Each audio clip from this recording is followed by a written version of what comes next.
Welcome to the Half-Lit Studio. Essays from me, Jeffrey McAndrew.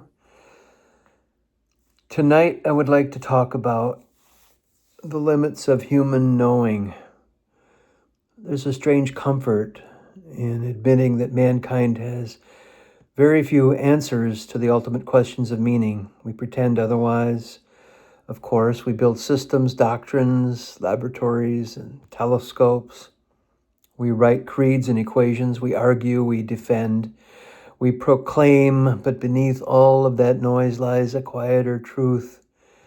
When it comes to the deepest questions of existence, we are still children staring up at the night, a night we barely understand. Religion has tried for millennia to shape the mystery. Science has its own disciplined way of seeing things. They've done the same in their own way. Both have given us insights, frameworks, and language. Both have eliminated corners of the darkness, but neither has come close, not close at all, to touching the full expanse of whatever this is. What were we born into? That's the real question. Okay, so we're born, the doctor slaps our butt, and we start crying, and here we go. But what is this?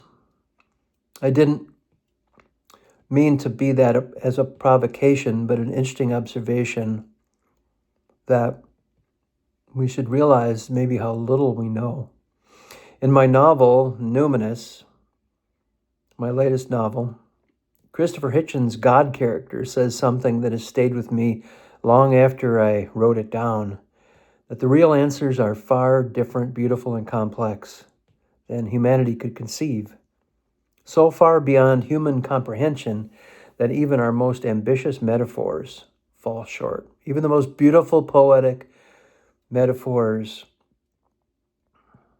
cannot even come close to how beautiful it is.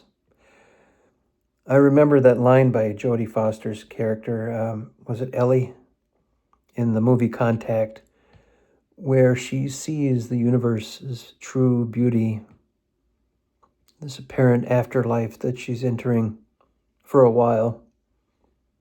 And she just is overwhelmed by how beautiful, and she keeps repeating, "This is so beautiful, this is so beautiful, this is so beautiful." That's what I tried to say in Numinous, is that we likely don't know the answer, but it's likely more wonderful and awe-inspiring than we've ever even thought of or could conceive with our minds and our five senses. We live in a universe that's not obligated to make sense to us, yet we keep trying to force it into shapes that we can manage. We want the infinite to behave like the finite, and we want the eternal to fit inside our calendars. We want the mystery to speak our language, but it cannot be simplified. It cannot be fundamentally simplified, unfortunately. But what if the mystery is not small enough for that, and it never was? What if the real story of existence is written in a grammar we cannot read, in dimensions we can't perceive, in beauty we cannot survive seeing all at once? Maybe it's too beautiful to see all at once. This finite piece of time that we have is infinitely precious because we don't know if the exact same thing will come along again. We don't know if the exact same thing will ever come along again. So I thought I'd add a few thoughts on the limits of human knowing, and I truly believe that there's much, much more. And as Carl Sagan said, we're one pale blue dot, a speck of dust in the universe, and infinitely meaningful, but somewhat meaningless at the same time. Fascinating ideas, and ideas we'll never know in our lifetime.